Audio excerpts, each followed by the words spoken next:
Hello everyone, and welcome to my Handcraft Your Life series where I teach you how to make gorgeous crafts and integrate them into your life.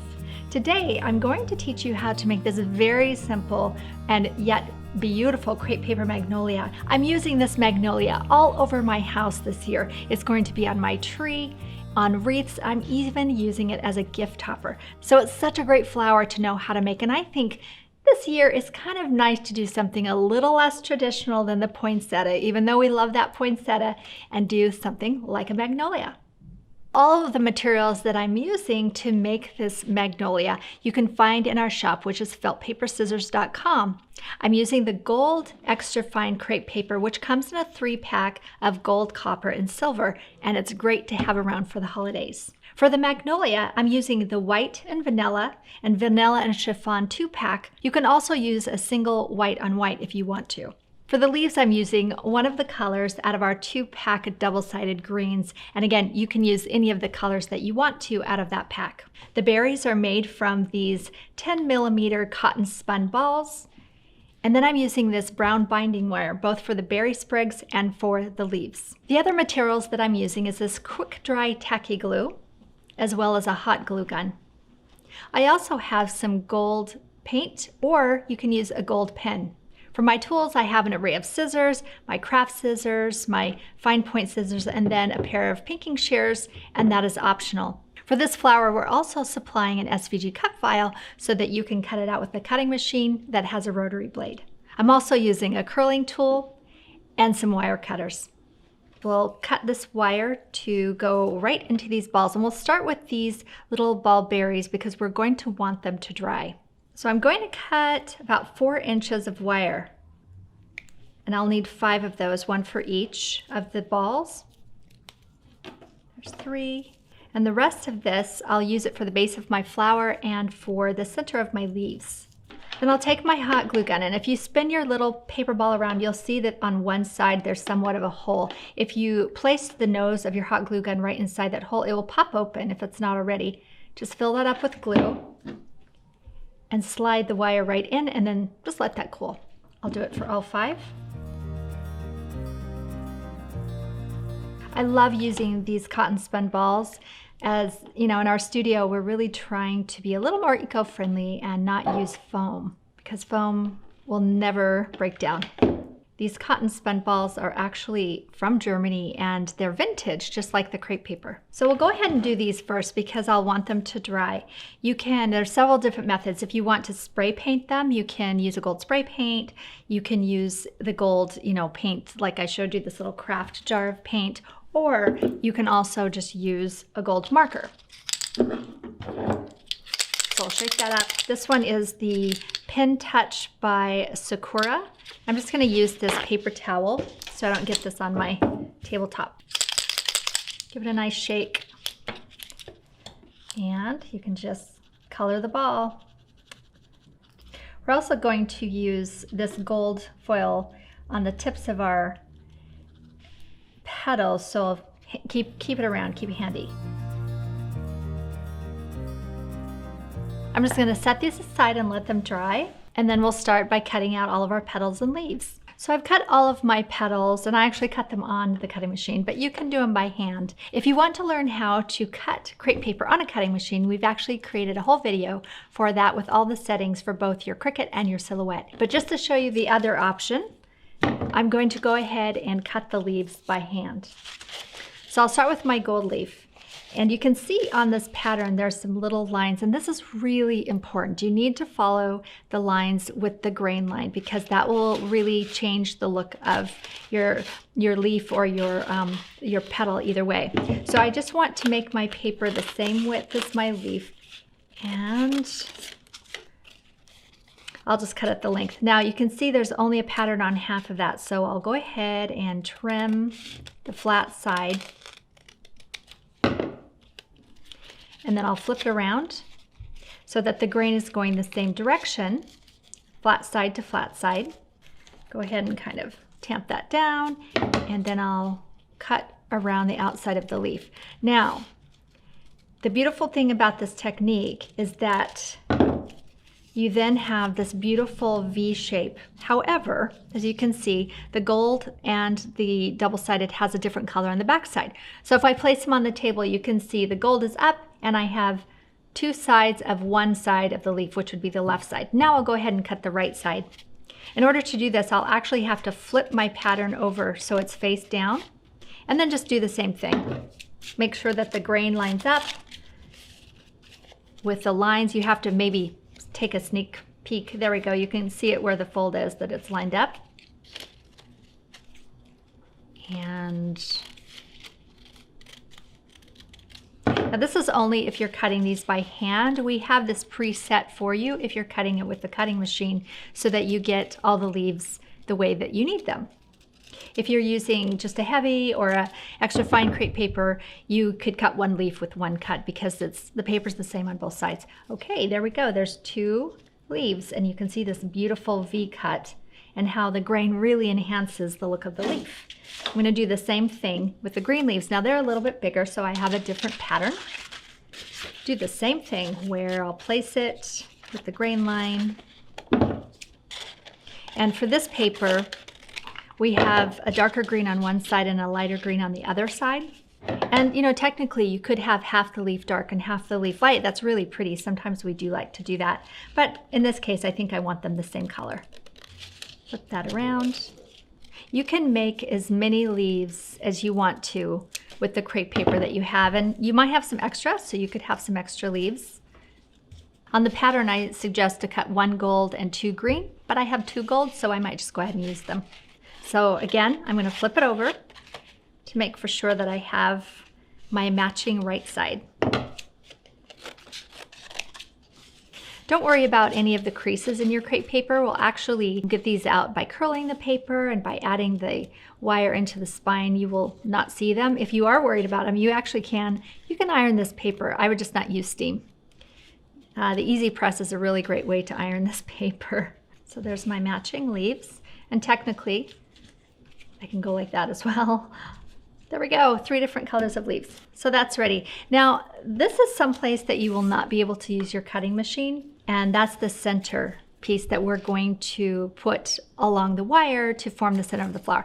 Now, the grain line shows that it goes up and down on the short side, and this is really important. If your grain's going this direction, it will not work. So if you cut it that way, just toss it aside, use that for something else, and cut it exactly like it's shown here. Now, I said in the instructions that you can use pinking shears as an option. I find that these fabric shears work the best. If you have the paper craft ones, they really don't cut crepe paper very well. You don't have to do this, it's just an option. I like to cut the edge so that it's not a blunt flat. I like the zigzag better. Then I'm gonna grab my little tiny scissors here. I like these for this next step. I'm going to just go in here and fringe. And I'm fringing right along the grain. You can see that if the grain is going the opposite direction, the fringe would just flop. It won't hold form like we want it to. This takes a minute, and I promise you, the more practice you get, the faster you will be at this. And I always feel like the closer I get my little fringe cuts, the better. It makes it look more elegant and refined, but you know, do the best you can. And know that every single flower you make will be a beautiful flower. So that's ready. But before I decide how much wire I'll use for the center, I'm going to go ahead and measure out how much I need for each leaf.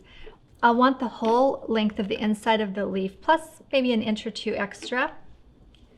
So I'll go ahead and cut 3 of these. There's 1, and save these out to prepare the leaves.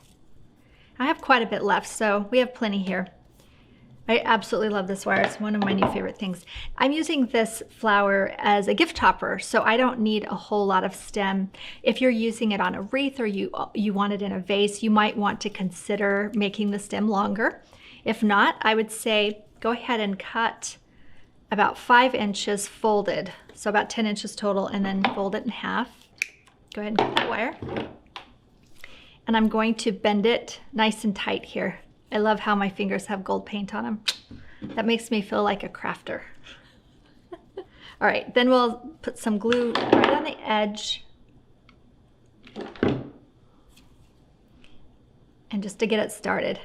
This glue is really hot. You can also use your white glue for this. The trick to this is you'll want to move your crepe paper down to the wire very, very slightly as you roll it around.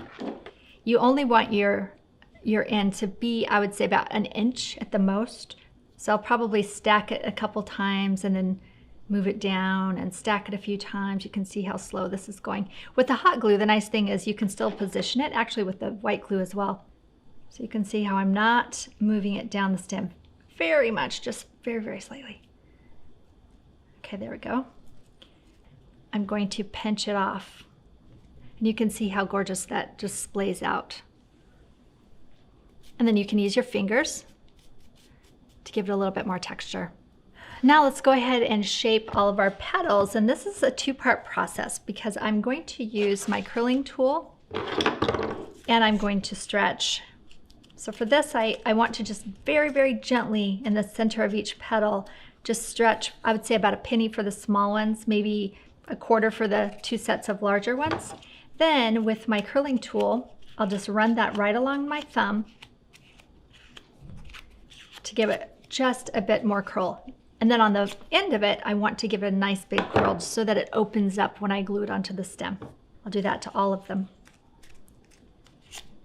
You can see how sometimes when you cut on the cutting machine, these little tiny details get frayed. Go ahead and use your scissors and just clean that up. The way that the rotary blade moves around, it kind of cuts in little jigs, so sometimes it frays a bit, and it's okay. You can just work with that.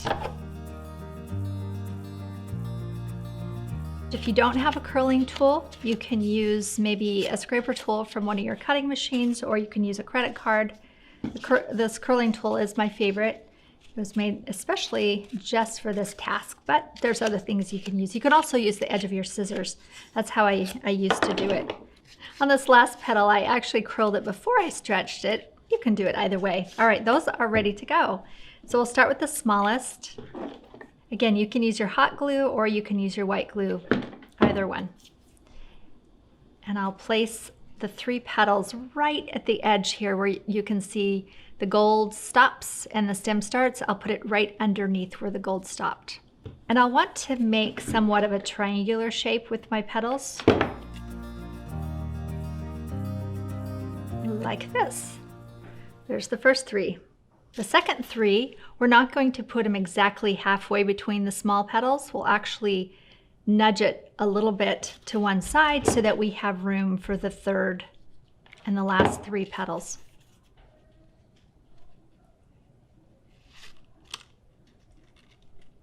And you'll just pinch that right around the stem so you can see how I have it. And then the last 3 petals. And in this case, I will place it right between in that space, halfway between. And then pinch it onto the stem.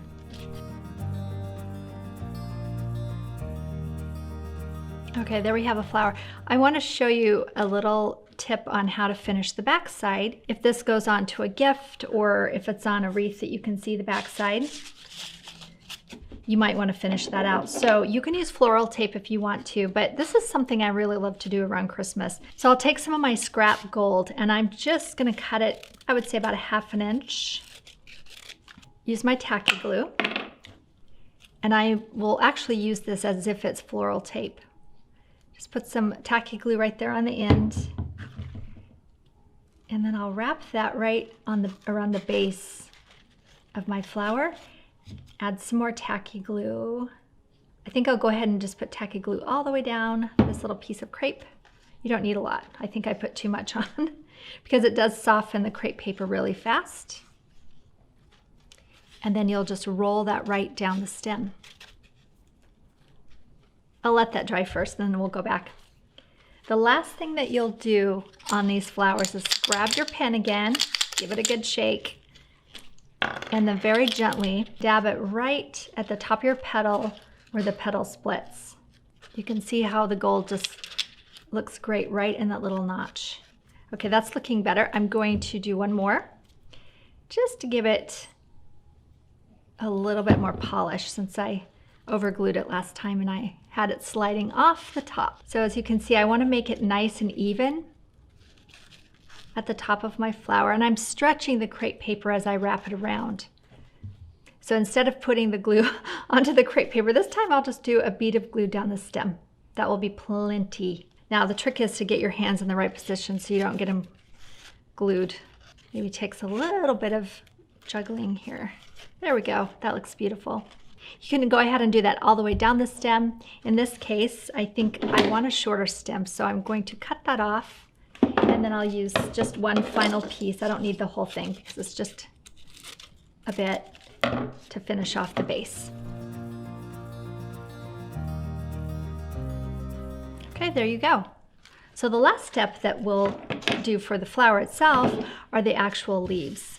If you've seen me make leaves before, you'll know that I have this technique of sliding the wire into the glue. However, this paper covered wire is a bit too thick for that. So the second technique is to take this glue and we're just going to put a very small bead down the edge, as thin as you possibly can get it.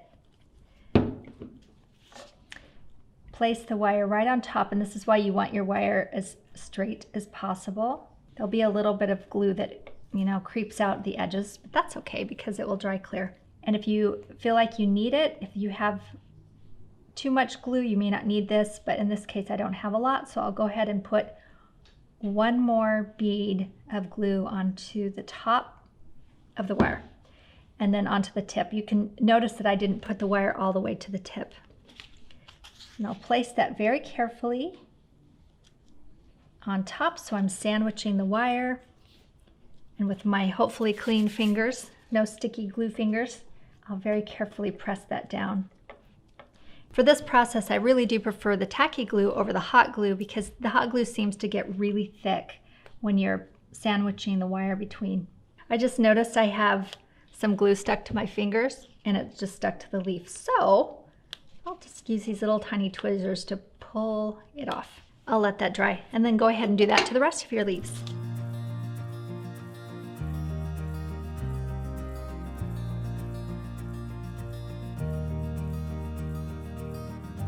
So I have one last step to do with these leaves once they are dry, but we'll leave that till the end. And the next thing we'll do is bundle up our berries. So I'm just showing you how to make a small little stem of berries. This is only 5, but you can do, you know, a lot of them. We have quite a few wreaths where I did probably, I don't know, 5 or 6 bundles of maybe 15, 20 berries each. So this is just to kind of give you guys a taste of it. So I'm just arranging them. So some are longer than the others, just giving them a nice twist here. Then I have some extra wire here. If I need to bundle everything together, that's how I would do that. But we'll wait till the last minute to decide how we want to arrange these. In the meantime, I can see now there's a couple places where I can add a little bit more paint. If you decided that you wanted to spray paint your berries instead of hand paint them, I would bundle them together first, then you can splay them out. If you have more bundles, you can actually do, you know, maybe 20 in a bundle. Splay them out and then put your rubber gloves and your mask on and just spray them. And that's a really great way to do it as well. So I just wanted that little tiny touch of gold. So for the leaves, they're not quite dry, but I'll go ahead and show you. I'll take my scissors. You can use either size of scissor and just clip off the tips to make them even. If you see any place else, like here on the side, I have just a little bit of trimming to do. That looks pretty good. And then you can use the wire to bend it. You can stretch the edges if you want to, shape the leaf however you would like the leaf to be shaped. And in this case, I'll go ahead and place them. Let me trim this one first. This is why it's nice not to put the wire all the way to the tip so you can have a little bit of room to trim. And then my gold leaf. And then I'll place my berries, tuck the berries right in there.